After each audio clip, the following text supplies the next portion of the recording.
அல்லேலூயா. கை கொடுத்து ஆசீர்வாதமான மழை பெய்யும். எல்லாம் சொல்லுங்க, கர்த்தர் உங்களை ஆசீர்வதிப்பார்கள். கர்த்தர் சமாதானத்தின் தேவன் உங்களோடு இருப்பாராக. நாம் அனைவரும் வேதத்தை எடுத்துக் கொள்வோமா? இந்த வாக்கு தத்தத்தை எல்லோரும் நாம் சேர்ந்து வாசிக்கலாமா? அல்லேலூயா. ஆமென். ஸ்தோத்திரம். அல்லேலூயா. நாம் எல்லோரும் சேர்ந்து வாசிப்போம். எசேக்கியா 34. ஆமென். ஸ்தோத்திரம். எசேக்கியா 34வது அதிகாரம் 26வது வசனம். அனைவரும் நாம் சேர்ந்து வாசிப்போம். நான் அவர்களையும் என் மேற்கின் சுற்றுப்புறங்களையும் ஆசீர்வாதமாக்கி ஏற்ற காலத்திலே மழையை பெய்ய பண்ணுவேன். ஆசீர்வாதமான மழை பெய்யும். ஆமென். கர்த்தர் இந்த வார்த்தை பிரகாரமாக பிதாவாகிய தேவன், குமாரனாகிய இயேசு கிறிஸ்து, பரிசுத்த ஆவியானவர் உங்களை ஆசீர்வதிப்பாராக. ஆமென். அல்லேலூயா.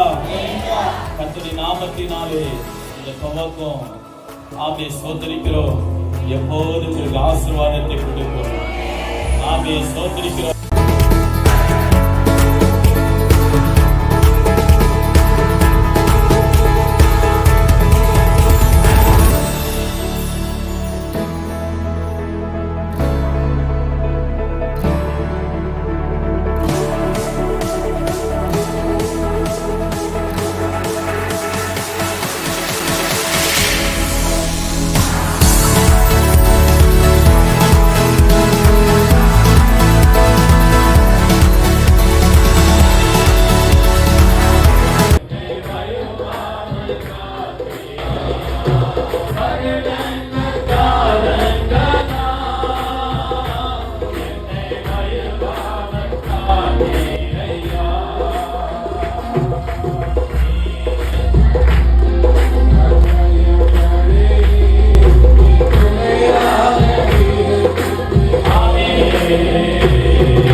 ஹல்லேலூயா.